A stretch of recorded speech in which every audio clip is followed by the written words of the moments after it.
সুপ্রিয় সপ্তম শ্রেণীর শিক্ষার্থীবৃন্দ, আসসালামু আলাইকুম। এবিসি স্কুলের পক্ষ থেকে আপনাদের সবাইকে স্বাগতম। আজকে আমি আলোচনা করতে যাচ্ছি আপনাদের ইংলিশ ফর টুডের এই বইয়ের ইউনিট 5 নিয়ে। Unit 5, great woman to remember. Great woman মানে মহান নারী বা মহান নারীদেরকে স্মরণ করা। ইউনিট 5, তো ইউনিট 5 এর লিসন 1 এর অ্যাক্টিভিটি নিয়ে আলোচনা করব। লিসন 1-এ আছে বেগম রোকিয়া। বেগম রোকিয়াকে আমরা কম বেশি সবাই বেগম রোকিয়াকে চিনি। তো সেই বেগম রোকিয়া সম্পর্কে এখানে একটি প্যাসেজ দেওয়া আছে। আমি প্রথমে এই প্যাসেজটি লাইন বাই লাইন পড়ব, তারপরে এই দুটো কোশ্চেন আছে, কোশ্চেনগুলো সলভ করব। এখানে প্রথম কোশ্চেন বলছে হু ইজ দ্য ওম্যান, মহিলাটি কে। আর 2 নম্বর কোশ্চেন করছে what do you know about her, তার সম্পর্কে তুমি কি জানো। তো এই দুটি কোশ্চেন আমরা অ্যান্সার করব এই প্যাসেজটি সম্পূর্ণ line by line, word by word Bangla পড়ার পরে কোশ্চেনগুলো অ্যান্সার করব। তো এখন আমি অ্যাক্টিভিটি বি, এই অ্যাক্টিভিটি বি নিয়ে আলোচনা করব। Read about the Begum Rokeya. Begum Rokeya সম্পর্কে পড়ো। Begum Rokeya was a famous writer and a social worker. Begum Rokeya একজন বিখ্যাত লেখিকা এবং একজন সমাজকর্মী ছিলেন। একটা জিনিস খেয়াল করবেন, এখানে বেগম রোকিয়ার পরে দুটো সাল দেওয়া আছে। এই দুটি সাল দিয়ে বেগম রোকিয়ার জন্মসাল এবং মৃত্যুসাল বোঝানো হয়েছে। 1880 সালে সে জন্মগ্রহণ করে, 1932 সালে সে মারা যায়। এর পরের সেন্টেন্সে she lived in undivided Bengal in the early 20th century.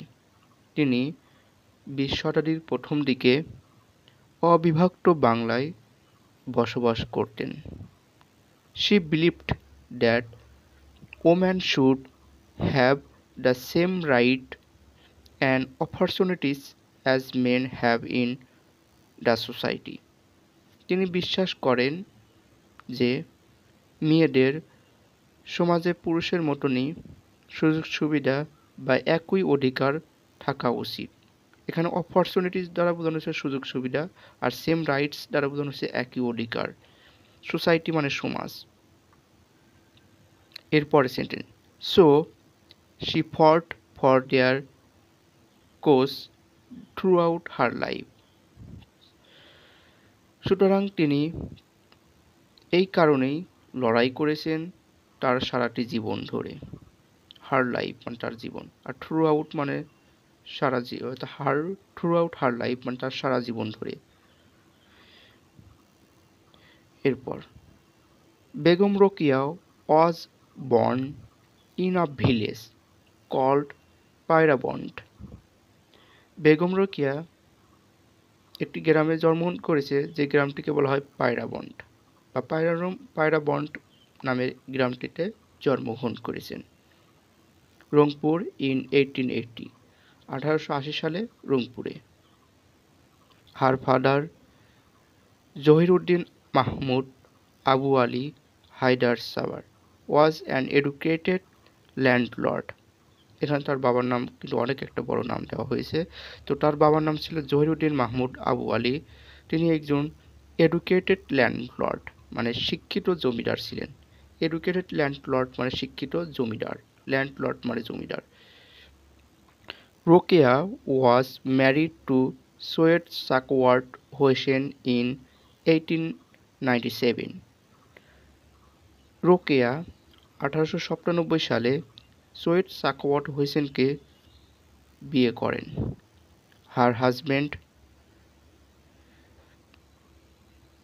Her husband was the deputy magistrate of Bhagalpur. Bhagalpur, now a district in the Indian state of Bihar, মানে তার স্বামী ভাগলপুরের ডেপুটি ম্যাজিস্ট্রেট ছিলেন, যেটি বর্তমানে এখন India of state of Bihar, Bihar রাজ্যে অন্তর্ভুক্ত। He was very cooperative and always encouraged Rokia to go on with her activities. তিনি ছিলেন খুবই সহায়ক বা কোঅপারেটিভ ছিলেন এবং সর্বদাই বেগম রোকেয়াকে তার কার্যক্রমে অ্যাক্টিভিটিতে এগিয়ে যেতে এনকারেজ করতেন, মানে উৎসাহিত করতেন। এরপর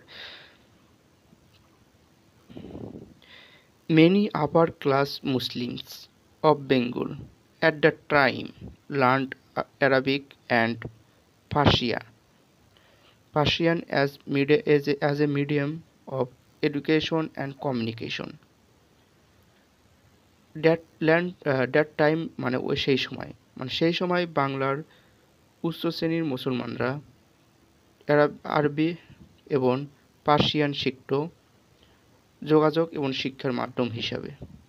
বাট কিন্তু Rokeya had great love for her mother টং, কিন্তু রোকেয়া তার মাতৃভাষার প্রতি গ্রেট লাভ মানে অনেক ভালোবাসা রয়েছে বা অনেক টান ছিল।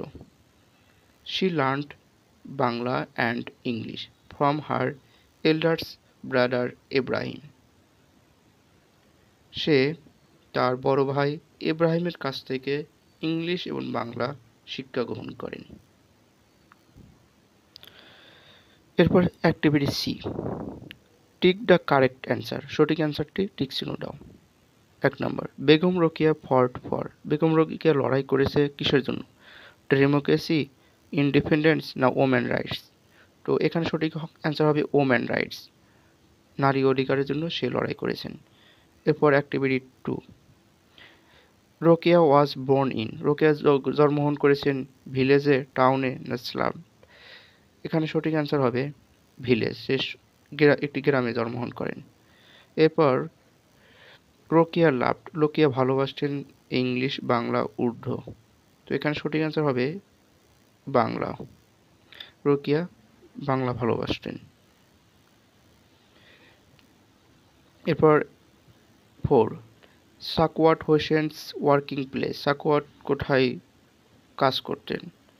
তো এখানে সঠিক অ্যান্সারটি হবে ভাগলপুর। এরপরে Begum Rokeya Bhagalpur is a district in, Bhagalpur কোন জেলায় অবস্থিত? তো এটি হচ্ছিল বিহারে অবস্থিত। এরপর activity D, complete the following chart with information from the text on is done for you. এখানে বলা হয়েছে যে চার্টটি পরিপূর্ণ করো। তো এখানে দেওয়া হচ্ছে অকুপেশন, বর্নিং, ম্যারিটিন, ফ্যামিলি, ল্যাঙ্গুয়েজ। তো অকুপেশন এটি করে দেওয়া আছে, এখানে বলেছে writer and social worker Begum Rokeya.